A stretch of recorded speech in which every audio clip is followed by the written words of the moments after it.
The one-year anniversary of the killing of Texas native George Floyd by a Minneapolis police officer has come and gone, and it appears sweeping police reform legislation in his memory will not pass at the state legislature.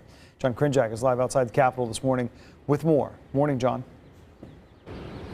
Dave, good morning to you. Following George Floyd's murder, there were widespread calls for reform in police departments here in Texas and across the country. But with just 5 days left in the legislative session here at the Texas legislature, it appears that only a few reforms will actually become law here in the Lone Star State. Now, the omnibus George Floyd Act, which included several big reforms, failed to make it out of committee. Among other changes, it would have removed so-called qualified immunity, which in many cases protects officers from civil lawsuits. The act was later broken into individual bills by the House, such as one to create a uniform discipline system for officers and another to prevent officers from making an arrest during a traffic stop that would not result in jail time. Both of those reforms are almost certain to fail in the Senate.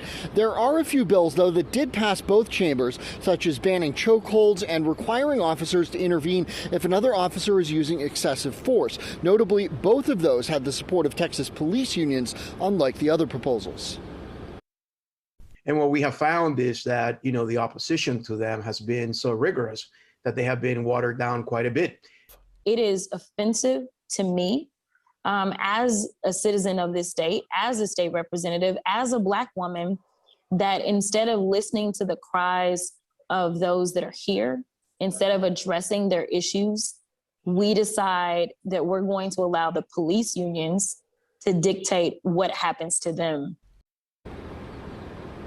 But State Senator Joan Huffman, who chairs the committee that failed to pass the George Floyd Act, saying in a statement, quote, "I am proud of the work that the Senate has done this session, and while there were other bills that did not have the votes to pass, I am hopeful that these bills will continue to strengthen the crucial relationship between law enforcement officers and the communities they serve." Another police reform that did pass the legislature is known as Bo's Law. That's named after Botham Jean, who was shot and killed by an off-duty Dallas police officer a few years ago. We'll take a closer look at the changes that would make to police departments here in Texas coming up at 6:30. For now, we're live this morning outside the Texas Capitol. I'm John Krinjak, Fox 7 Austin News.